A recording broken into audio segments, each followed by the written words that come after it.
Black smoke issued forth from the Sistine Chapel yesterday. That means no pope yet. And we've also, how tall are you? 5'7". Could you believe we're going to show 7 feet of regulations for the Obamacare? That's 1.5 feet taller than you are. It's pretty tall. We'll show pictures of what it looks like. Okay. And you've got to read through all of them in order to get health care. I'm sorry, you've got to learn them all. Well, remember that woman who had that book and it was this long, who read all of it? And I think she's the only one in the of whole anybody country, who actually read it. Yeah. Okay.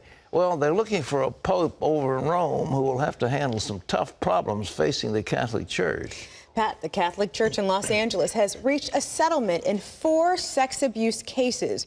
It's going to cost them nearly $10 million. The abuse crisis is just one of the issues the next pope must deal with. Here's Chris Mitchell from Rome.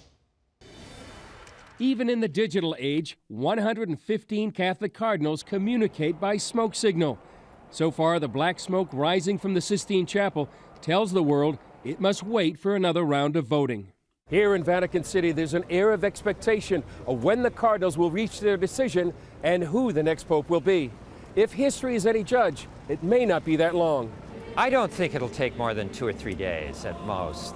We haven't had a conclave go over 5 days since 1831.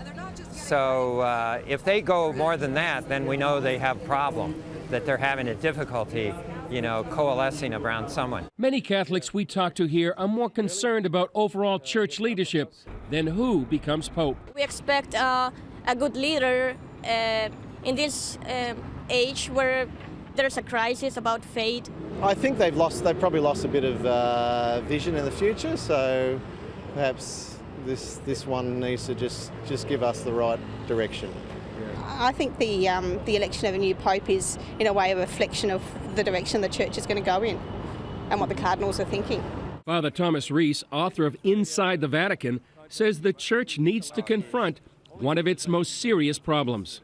We have to acknowledge, too, the sex abuse crisis has been a terrible thing in the Catholic Church, especially for these children that were harmed. And the American bishops are very strong that any pope that they want to see elected is going to have to, support zero tolerance for abuse in the church. That any priest involved in sexual abuse has got to be thrown out, got to be dismissed from the priesthood. How the church and the next pope confront this issue and the other challenges facing it remains to be seen. But the world will be watching. The papal conclave is attracting worldwide attention. More than 5,000 accredited journalists have come to Rome to cover the story, and their reports will reach nearly every place on the globe. Chris Mitchell, CBN News, Vatican City, Rome. Well, the Pope is the spiritual leader of not only the Catholics, but many others. His pronouncements have tremendous impact in the world, and some of us deeply admire, for example, Pope John Paul. He was loved by people in America regardless of their religious affiliation. And I think the current Pope is a tremendous guy. He just is a little more reserved than John Paul. But we look to the Catholics to give something that will be a symbol for the religious views of the Christians around the world, and we wish them the very best.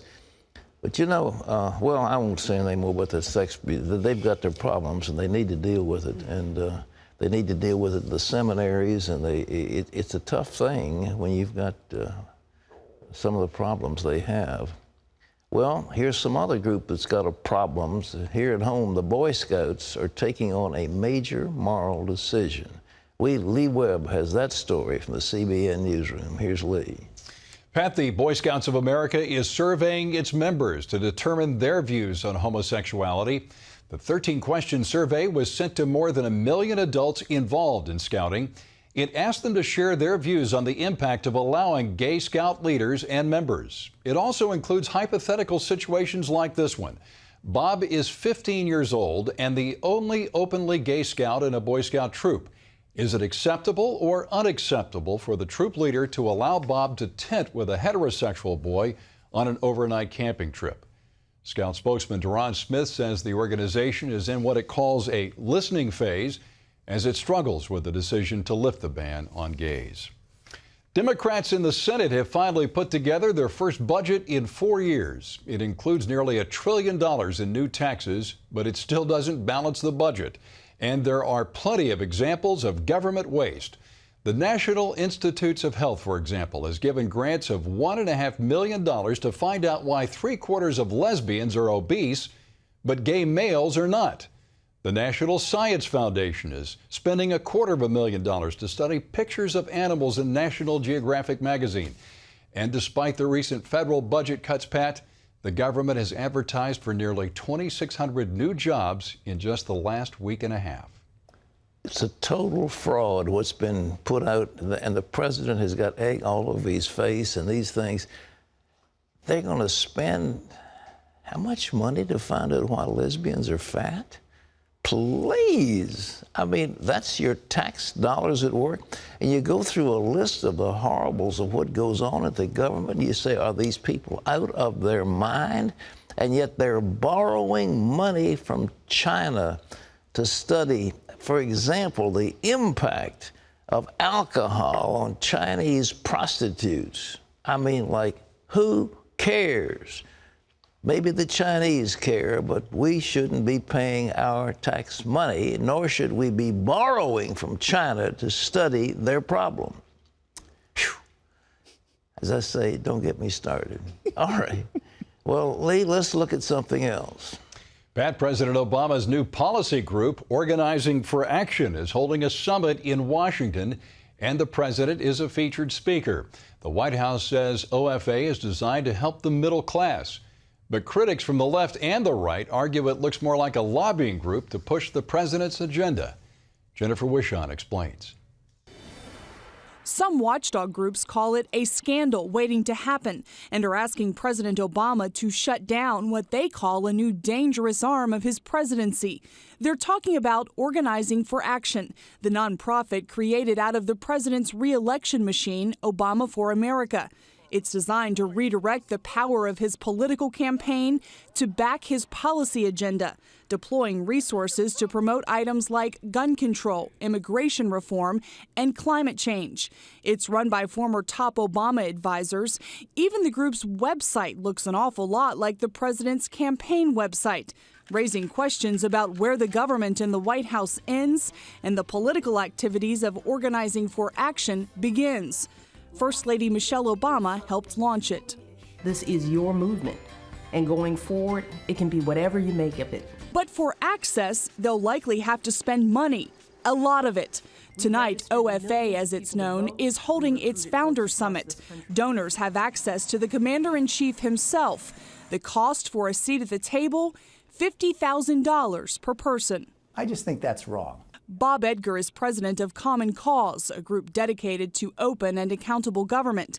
He says the president is blowing a chance to prove that he's serious about campaign finance reform and minimizing the role that money plays in politics. Once the president won re-election, he should have stopped, thought about this organization, and organized from the bottom up and not from the top down. The White House says OFA is for average Americans, and it denies reports that mega donors who bundle $500,000 or more for OFA will get their own quarterly meetings with the president. OFA, again, was set up to promote the president's public policy agenda, and therefore, as anyone would expect, the president would likely meet with their representatives to discuss his agenda. Any notion, as we've talked about, that there's a price set for a meeting with the president is absurd. The group promises to raise millions of dollars to help deploy an army of political activists to advance the president's agenda. Jennifer Wishon, CBN News, Washington. And it was pretty obvious from Jay Carney's statement there, Pat, that he had a prepared statement ready to go for the press. Oh, you know he did. $50,000 for dinner. That's a right expensive dinner, even if the chef in the White House is up to the top form. I mean, 50 grand is a lot of money for a filet mignon. Lee? Pat, people applying for benefits under the president's health care plan could find it's just as complicated as filing your tax returns. The Associated Press reports that a draft of the application for a 3-person family runs 15 pages. The online version has 21 steps, some with additional questions.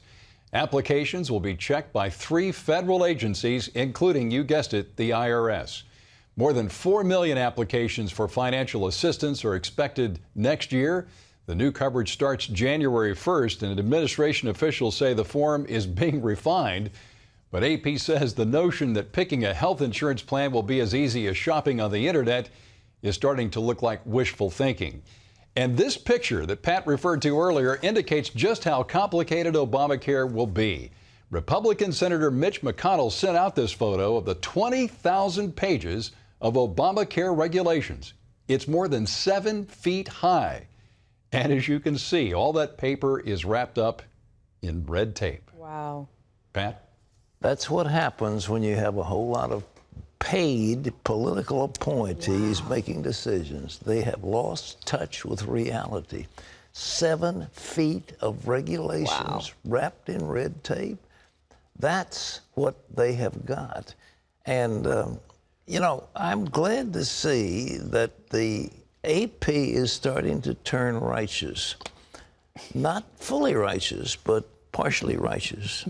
They're starting to report things as they are, and good for them. Let's hope they do more of it.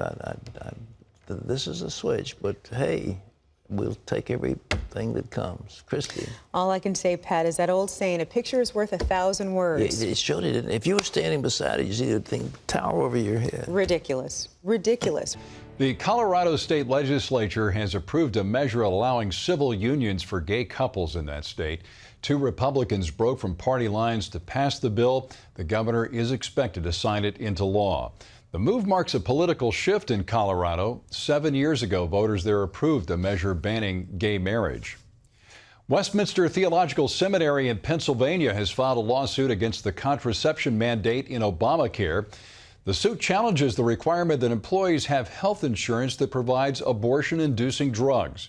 2 other academic institutions of Christian origin have already gone to court against the mandate. And you can always get the latest from CBN News by going to our website at cbnnews.com.